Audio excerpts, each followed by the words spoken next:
Hello YouTube, Frog on the Ice here. So you just found out about this amazing free-to-play game and you decided to try it out.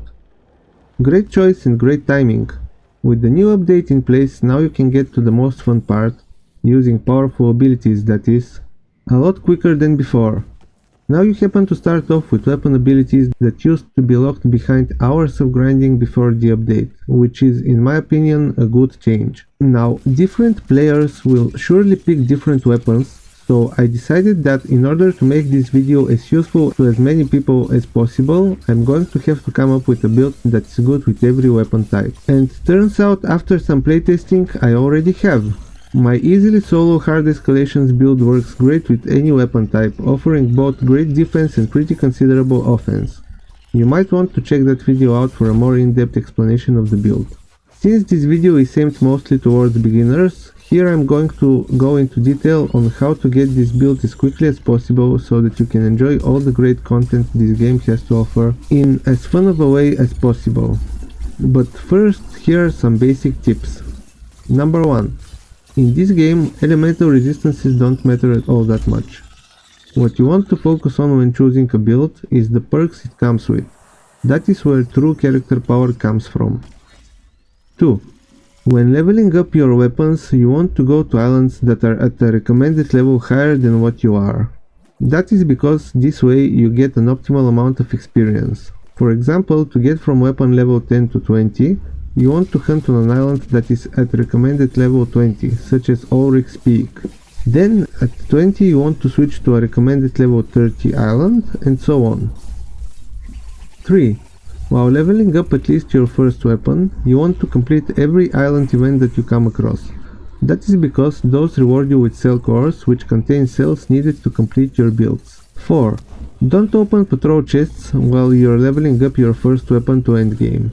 Use your patrol keys only after you know which build you want, as those are a limited resource and you can use them to target the last cell types that you need by going to the respective islands that drop them, multiplying your chance of getting the cells you need by 5, as there are only 5 cell types in the game. You can check what cells the chests on each island drop by going to the hunt menu and selecting an island. It should be written on the right side of the screen next to the cell cores in patrol chests line. I'll put a picture on screen of what the icon for each cell type is, in case it helps anyone confused. 5. Claim your fountain core daily. It gives you bounty tokens and patrol keys, both of which are valuable limited resources. Picking up the daily editor sprouts is also a good idea, since it's free hunt pass experience while you're waiting for a hunt. You can also get some free bonus weapon experience by completing your daily challenge. 6. Not all damage numbers that you see on screen reduce the behemoth's health bar. I'll explain those later on in this video. Now, how to get my easily solo hard escalations built with any weapon. First, you're going to need the Karabakh helmet and gloves, for which you need to slay a bunch of Karabaks on Ulrich's Peak, unlocked as soon as level 10, and the Pangar chest piece and boots, the parts from which you can get by hunting Pangars on Coldrunner Key, starting off at level 20. You will also need the Iceborne Cell Core, which I believe is obtained from a quest that you unlock at about level 20 or so as well.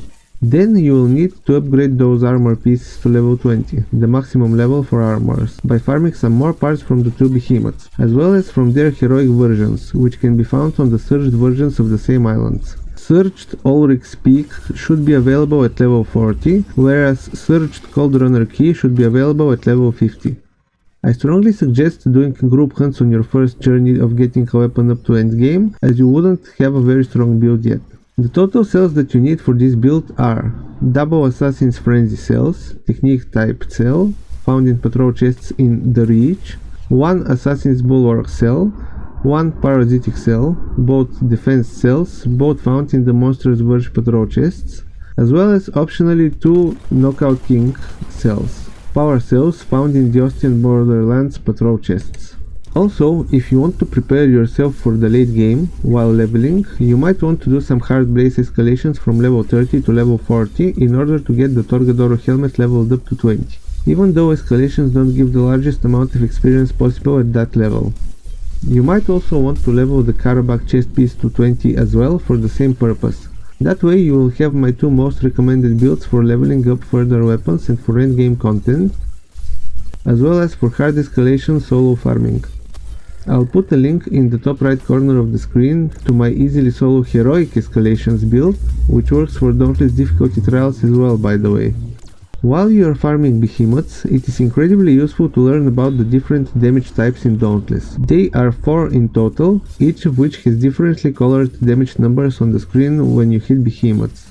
The damage you are used to seeing in other video games is called core damage. It is shown in white/grayish colors on screen. You see it when you hit a behemoth on a part that has already been broken, or on a non-part part, like many behemoths' torsos, which don't drop a crafting material. This damage reduces the behemoth's health bar, which is indicated by the behemoth's health heart blinking in the top right corner of the screen. Next is part damage. It is shown in yellow numbers and is dealt when you hit a behemoth on a part that will drop a crafting material when broken. Part damage is also core damage, but dealt through hitting a breakable part. Once you've broken a part, you will only deal core damage to the behemoth if you keep striking it at the same place. Third is stagger, or blue damage. Not all weapons deal stagger damage, and some deal it only with certain attacks. Stagger damage is tracked by a different invisible stagger bar on the behemoth. Once its stagger bar drops to 0, it is staggered, which means it stops attacking for a few seconds and usually falls on the ground. Stagger damage does not deal core damage, so it doesn't increase the total damage you deal to the behemoth's health bar. However, once you stagger a behemoth, you have an opportunity to deal lots of damage in a quick succession while it's down. Everything's allowed in love, war and behemoth slaying, I guess. Oh, and also hitting a behemoth's head deals the full amount of stagger damage, while hitting its legs deals only 50% of it. The fourth and final damage type is wound damage. It is shown in red numbers on screen when you deal it. Now, wound damage is kind of tricky to understand because it doesn't count as core damage when you first start dealing it. It reduces a third bar similar to the part health bar on the behemoth, but for wound damage only. Once you drop it to 0, then any next wound damage you inflict to the same part begins to count as core damage. In other words, dealing wound damage only to an already wounded part counts as extra core damage. At that point, its number color changes to the white-grayish of core damage as well. Oh, and also, once you wound the behemoth, you and anyone hitting the wounded part become Aether charged, which is a powerful buff that increases your attack speed. That was my beginner's guide to Dauntless Awakening, explained as comprehensively and concisely as I am able to do. Stay tuned to the channel for more Dauntless tips. I've been Frog on the Ice, and I'll see you next time.